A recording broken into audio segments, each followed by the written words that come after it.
Are we episode 3? We are in episode My 3. God. Episode 3 of the Tea Bar DXB. Thank you for tuning in and for joining us. My name is James. My name's Yash. I'm tired of introducing myself. My name's Jake. And we got Jake, the homie that The Santa. literally, without him, it would not be possible. For sure. So thank you, Jake, for being here. Today is a really special episode because, as you can tell, we're feeling the Christmas vibe. So it's a Christmas edition of the Tea Bar, and it is also the Grammys edition of the Tea Bar DXB. Mm-hmm. So we got a really good episode for you guys this week, and it's just going to be amazing. So if we want to go ahead and dive right on into it, you want to start with the Grammys? Cool. So we're going to talk about the song of the year. Well, it's I Like It. This is America, Donald Glover. That's God's Plan. Massive PR campaign, what I feel according to me, by Drake, just giving it like $1 million in cash. I don't know why I wasn't there. That was quite a stupid move by Drake, because I would have loved that cash for myself. So Are you a struggling family in the ghetto? No. Yes, I am slightly. I live in Nahda now. Update. I moved from Sharjah to Nahda. Yeah. And I pay all the bills. So That's still not Dubai though, is it? it is. Nahda is Dubai? Yeah. So Drake, if you're hearing this, just give me some money. Shout out Drizzy. There's All the Stars, and then there's Rockstar by Post Malone. Right. So All the Stars was the Kendrick Lamar and SZA track. Next category, we have Album of the Year. Now, this isn't Rap Album of the Year. This is Album of the Year for the 2019 Grammys. And these are the hip-hop albums that were nominated in that category. Invasion of Privacy. Didn't deserve it. Cardi B. Uh-huh. Didn't deserve it. That's a good point, because we're going to talk about this. Once we finish the categories, we're going to talk about who deserved and do we think this is right. Yeah. Scorpion by Drake, nominated for Album of the Year. Beer Bongs and Bentleys by Post Malone. And finally, the Black Panther soundtrack featuring Kendrick Lamar and friends. So the next category would be The Best Urban Contemporary Album, which goes Everything Is Love. That's Jay-Z and Beyonce. right, the Carters. Yeah. That's the only hip hop thing that made it into Family, that the category. Billionaire Family, yeah. Yeah. The rest was more like R&B type stuff. The next is the rap performance. Do you want to go for it?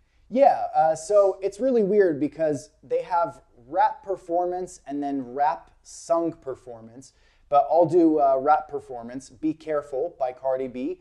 Nice for What by Drake. King's Dead off of the Black Panther soundtrack.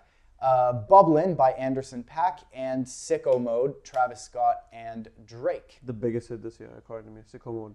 Sicko Sure, Mode was man. a huge hit this year, yeah. Whereas the rap sung performance, which is quite odd category, Yeah.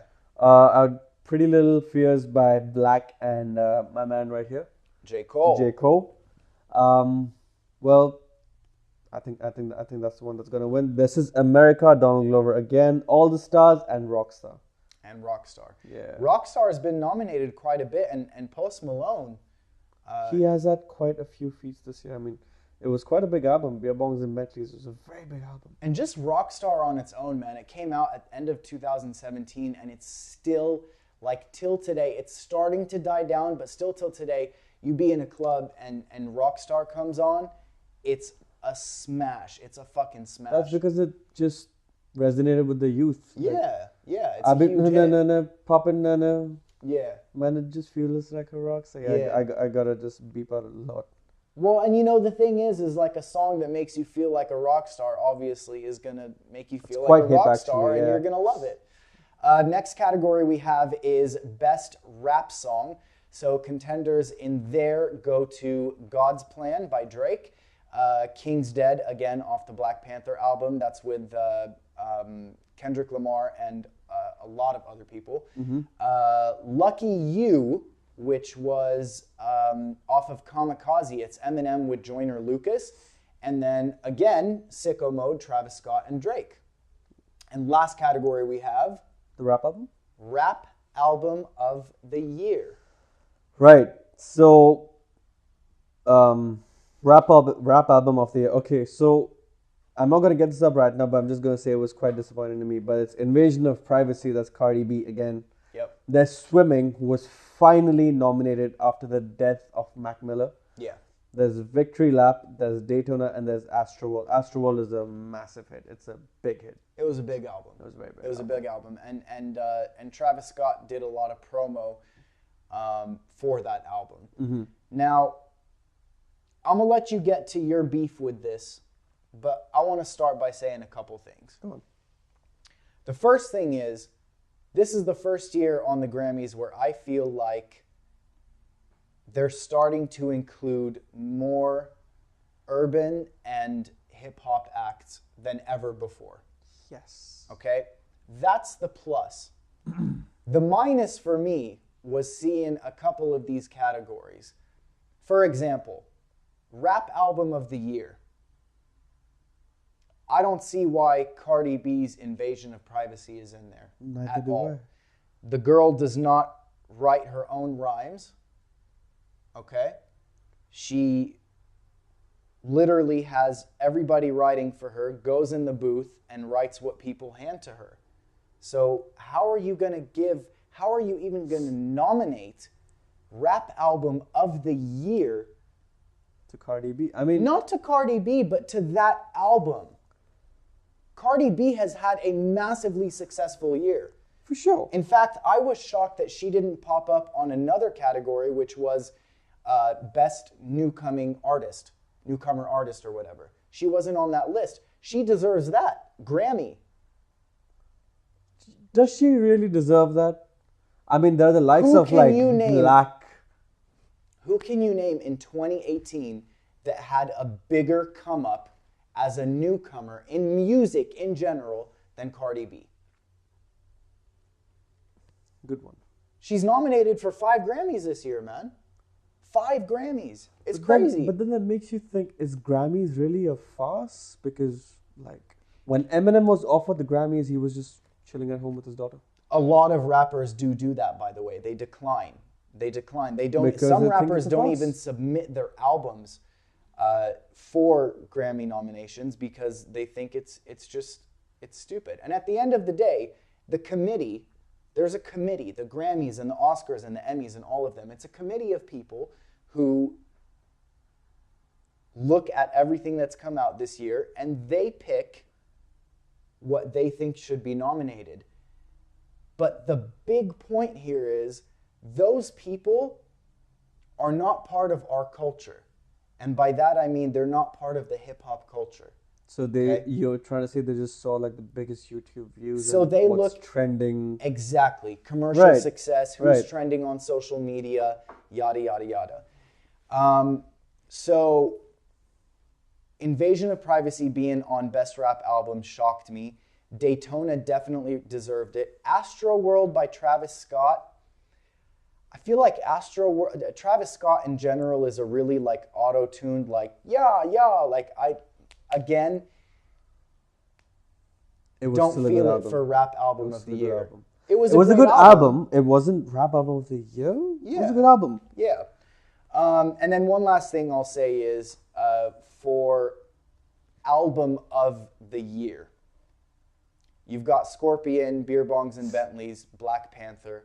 Black Panther was a highly successful album. Mm-hmm. So was Scorpion, so was Beer Bongs and Bentleys.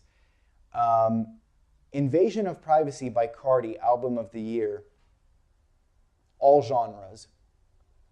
I understand that a little bit more than Rap Album of the Year, just because when it comes to Album of the Year, you're talking about an album that made, per se, the most impact, you know, got the most downloads, etc.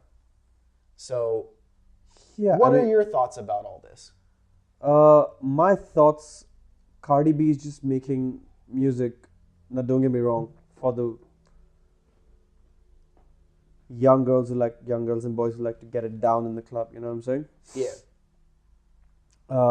Bitch, you can fuck with me if you wanted to. Yeah. The ratchet stuff. The ratchet types. I mean, that's what plays mostly in clubs. Now, if you go for the more sensible people, they're not going to play those in the clubs. My man right here, who I keep talking about, they're not going to play J. Cole in the club, although he has some good bangers.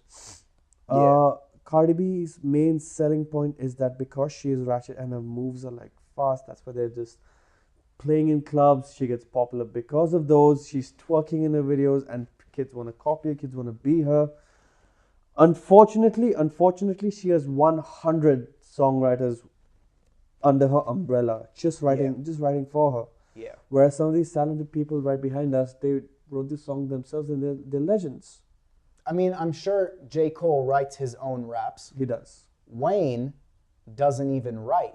So you can't say somebody writes for Wayne. Wayne gets into the booth, they put an instrumental on, a beat for him, and whatever the beat makes him feel, he freestyles. He thinks of something, it makes him think of something, and he raps about that something. So these are the people that you and I look up to, and that a lot of people probably look up to, whether it be these guys or somebody from a generation before, or somebody that's even more new school than J. Cole and Lil Wayne. So yeah, I'm with you on that, man. I'm with you. Anything else in the nominations themselves that upset you? I don't think Scorpion. Don't get me wrong. I don't think Scorpion should have been there.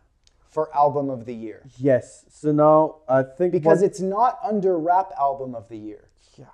So with Scorpion, it was one of those things where, right, remember, half of the album was rap, half of it was R&B and singy and stuff like that. So I do agree that it shouldn't be nominated for Rap Album of the Year.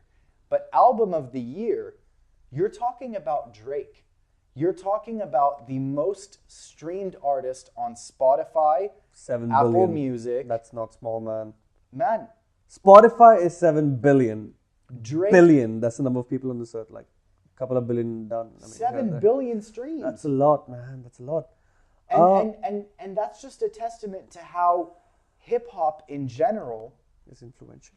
Is surpassing every other genre. For sure. Because a couple of years ago, the people that were making the top of these lists were Taylor Swift and Ed Sheeran.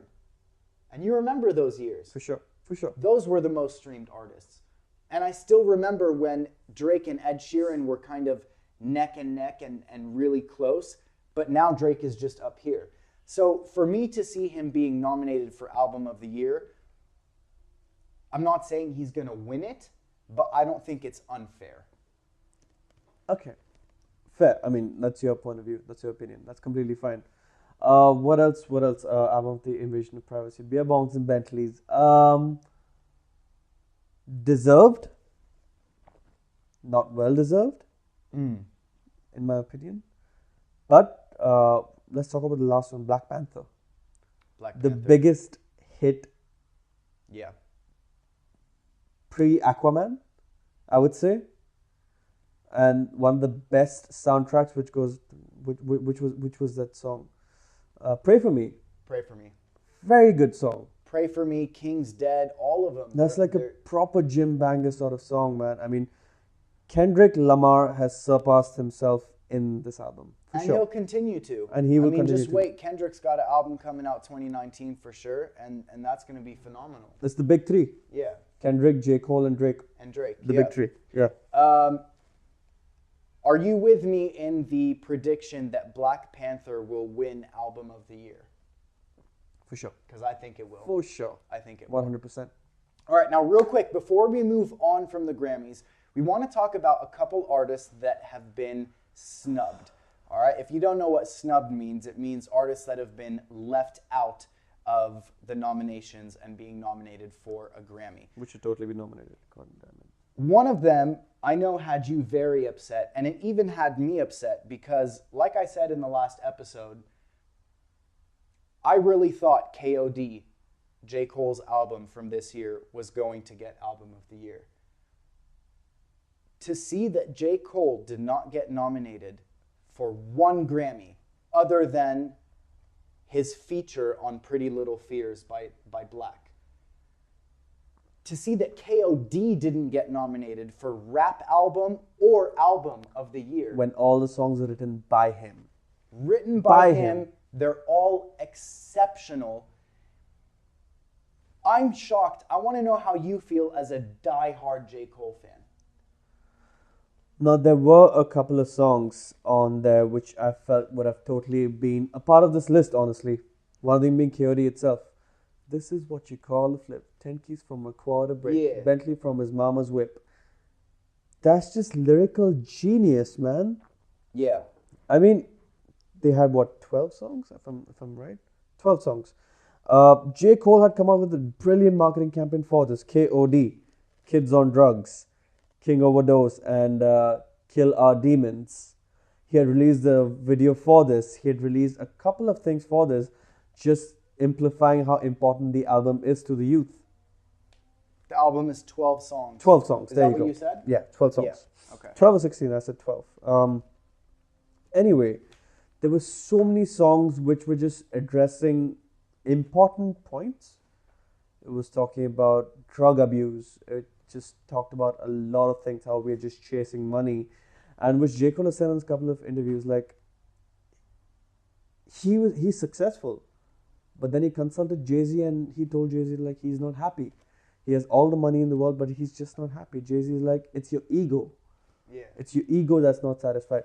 But for me, relating back to this, I think J. Cole was not justified purely because he put all his hard work into this album, which is, I think, his 5th or 6th album, which could have been the greatest one, honestly, according to me. Thing is, the point you mentioned about him shedding light on a lot of stuff, he had a song where he was pretty much directly rapping to and speaking to like Lil Pump and 1985 and people like him. 1985. And there's been a really sad and unfortunate trend in hip hop in the past 10 years, but even in the last 2-3 years, it's gotten really bad, of this glorification of drug abuse. Juice WRLD. And Juice WRLD is a great example. Lil Xan is a great example. Famous Dex, even, I mean, I hate to bring up his name, but you know, because he has passed, but Lil Peep was one of those people where, you know, the content of his music a lot of the time had to do with drugs.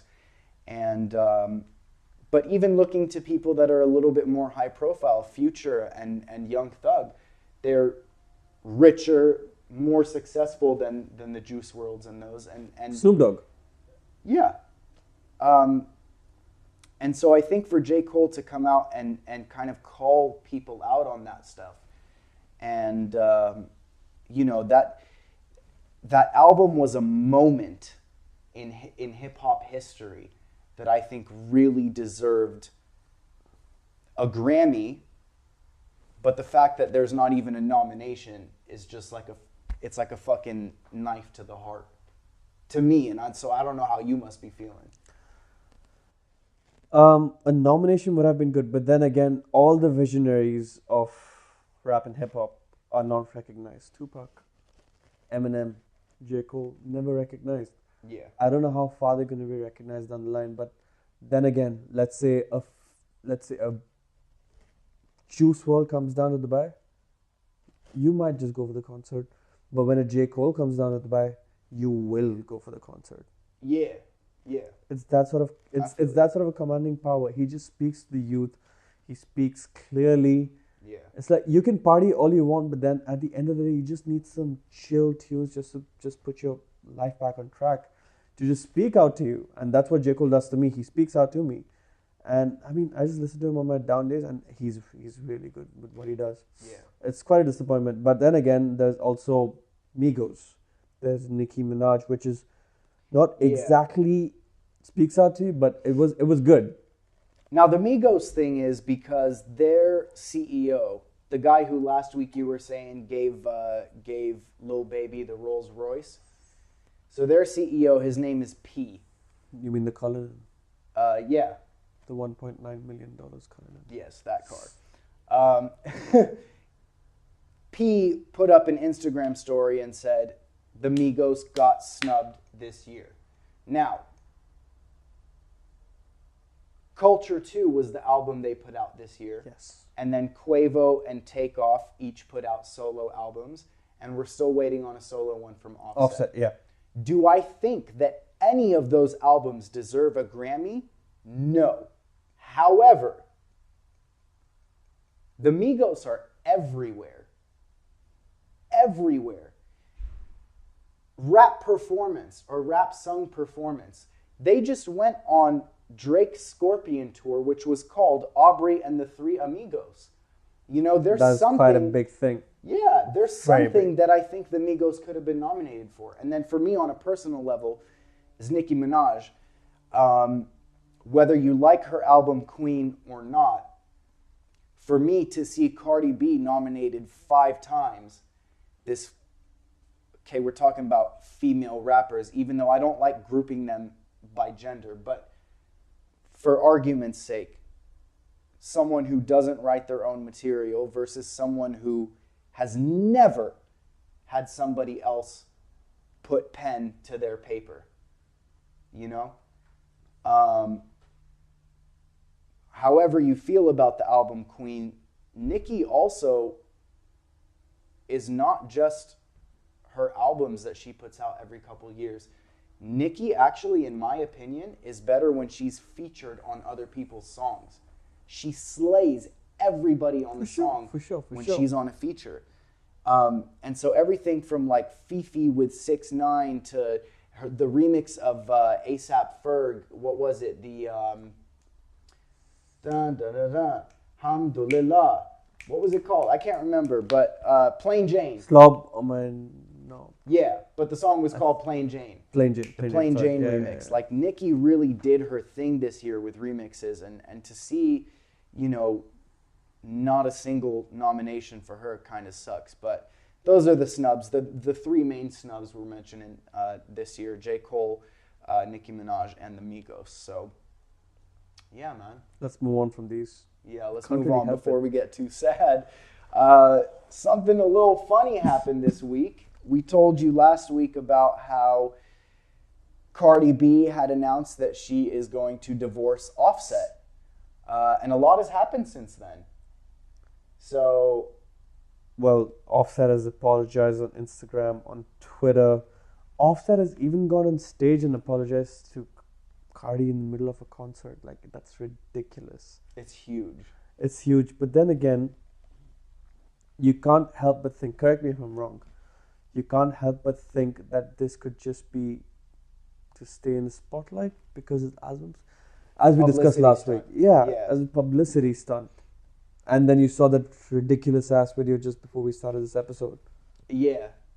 Cardi B posted a really, it's not risque in terms of the video, but what she says in it is just really, It's odd Yeah. because she's sipping on what I could Tea. think as green tea. Yeah, and she's saying some nasty stuff. I don't know, but I mean, if you watched the video, right? So she was performing at Rollin' Loud, and it's a huge festival in the States, and he literally just rolled up on her on stage, brought her out a cake that read, "Take me back, Cardi," and then brought her flowers. And so yeah, I guess we'll have to see if it's publicity or not. I guess only time will tell with Offset and Cardi. Yeah. So, one last thing before we want to wrap up. It was reported a week or two ago that 6ix9ine's debut album, Dummy Boy, that was released right after he went to prison, went #1. And it was supposedly a really close match between him and Travis Scott, with Astroworld competing for that position. And then what happened was, they said 6ix9ine hit #1. He beat Travis Scott by maybe 200 or 600 units, something like that. Just a day or two ago, Billboard comes out with a statement. They say, "We're sorry, we miscalculated." And Nielsen, which is a really big company that does, you know, statistics and stuff like that with media, apparently made a mistake, and the end result is 6ix9ine, in fact, did not go #1 his first week. Are we even surprised? We're not surprised. I'm not surprised. I'm not surprised, but I mean, for him, feeling like, damn, yeah, I got #1, and then it not happening, that kind of sucks, you know? So, Whatever. but yeah, that's the latest on that. I think that's it for our episode. That's it. Honestly, this is a Christmas special. That's it. I think we are good to wrap up for this episode. So, Merry Christmas and Treyway. Merry Christmas and Happy Holidays. Don't be saying Treyway or else you're going to get in trouble. And we love y'all. We'll be back next week to talk some awesome stuff. Thank you for listening to episode 3 of the Tea Bar.